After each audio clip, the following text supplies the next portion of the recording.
Você já parou para pensar como o dólar virou a moeda mais poderosa do mundo? E mais importante, por que parece que isso está começando a mudar? Hoje a gente vai mergulhar no chamado dilema do dólar, um beco sem saída que está colocando os Estados Unidos numa sinuca de bico econômica. Pois é, essa frase aí resume muito bem o problema da economia americana hoje. O país consome muito mais do que produz. E para fechar essa conta, em vez de vender mais coisas para o resto do mundo, os Estados Unidos basicamente exportam a própria moeda. Vamos entender direitinho como essa mágica funciona. Essas são as duas grandes perguntas que a gente vai tentar responder. Primeiro, como os Estados Unidos se meteram nessa enrascada? E segundo, que é o mais importante, existe um plano de fuga? Para entender isso, a gente precisa voltar um pouco no tempo. Vamos começar pela origem do poder do dólar. E isso nos leva a um conceito chamado privilégio exorbitante. Olha só, quando a Segunda Guerra acabou, a Europa estava em ruínas. Os Estados Unidos saíram dela como a grande potência industrial e financeira. Aí veio o Acordo de Bretton Woods, que basicamente oficializou isso. O dólar, que podia ser trocado por ouro, virou a base de todo o sistema financeiro mundial. E é aqui que a coisa começa a complicar de verdade. Esse é o conceito-chave, o dilema de Triffin. Ele descreve um conflito que parece não ter solução. Basicamente, um país não consegue ser duas coisas ao mesmo tempo. Uma superpotência industrial que exporta um monte e, também, o dono da moeda que o mundo inteiro usa como reserva. Essa tabela deixa a escolha impossível bem clara.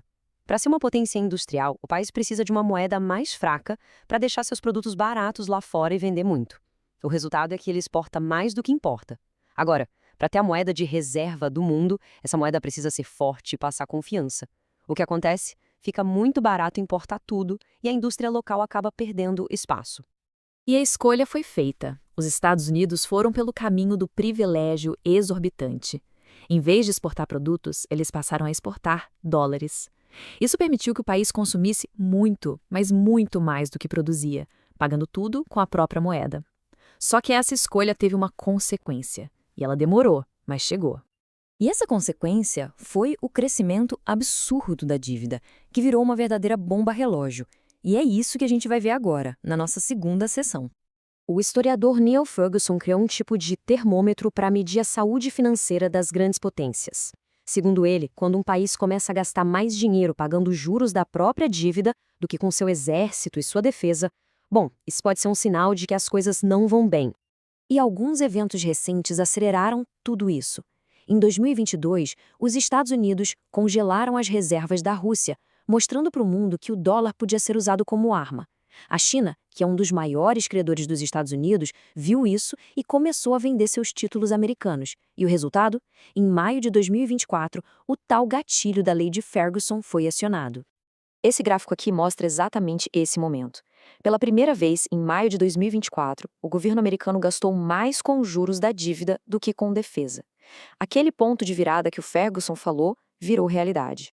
E o desafio fica ainda maior quando a gente olha para esse número, 28 trilhões de dólares. É o tanto de dívida que precisa ser refinanciada, ou seja, rolada, nos próximos 4 anos. O problema é que com os juros mais altos de agora, o custo para fazer isso vai aumentar muito, pressionando ainda mais as contas do governo. Com esse cenário todo, começam a aparecer algumas propostas para tentar resolver o problema. Vamos dar uma olhada em uma das estratégias que estão sendo discutidas para sair dessa. Uma das estratégias propostas tem 3 passos. Primeiro, usar tarifas de importação para criar um motivo para o Banco Central cortar os juros e aliviar o custo da dívida. Segundo, usar essas mesmas tarifas para incentivar as fábricas a voltarem para o país. E terceiro, e aqui a coisa fica bem diferente, propor um novo ativo de reserva como o Bitcoin para mostrar para o mundo que existe um plano de longo prazo para garantir o pagamento da dívida. E essa história de reindustrializar não é só sobre economia ou pagar conta, é uma questão de segurança nacional.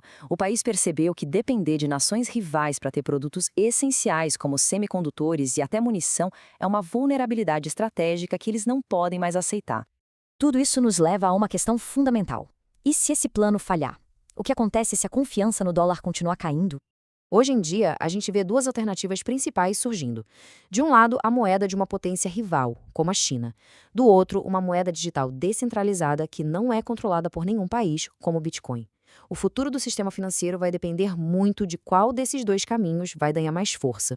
Esse gráfico mostra a situação atual. O dólar ainda manda no pedaço, com cerca de 60% das reservas globais. O ouro vem em segundo, com 20%. E ativos como o Bitcoin representam uma fatia minúscula, menos de 0,01%. Isso mostra o domínio do dólar, mas também o espaço gigantesco que existe para uma mudança. Perder esse status de moeda de reserva seria um choque tremendo. O mercado para o dólar diminuiria de todo o planeta para basicamente só a população dos Estados Unidos. Ou seja, não teria mais para quem exportar a inflação. As consequências dentro de casa seriam gigantescas. E essa vulnerabilidade econômica toda acontece num momento de profunda divisão social. Um dado que mostra bem isso é que só 4% dos casamentos no país acontecem entre pessoas de partidos políticos diferentes. Num cenário tão polarizado, a estabilidade da economia acaba sendo uma das poucas coisas que ainda une a sociedade. Se essa cola econômica quebrar, os cenários para o futuro do país ficam bem incertos. As possibilidades vão desde uma separação mais organizada, em regiões diferentes, até cenários de instabilidade e conflitos internos bem mais complicados. E isso nos deixa com uma pergunta final, que é quase uma ironia. Será que a solução para os problemas de uma moeda controlada por um único país pode vir justamente de um novo tipo de ativo, um ativo digital e que não pertence a ninguém? É uma pergunta que vai definir o futuro da economia global. Curte e compartilhe para mais pessoas entenderem economia de verdade.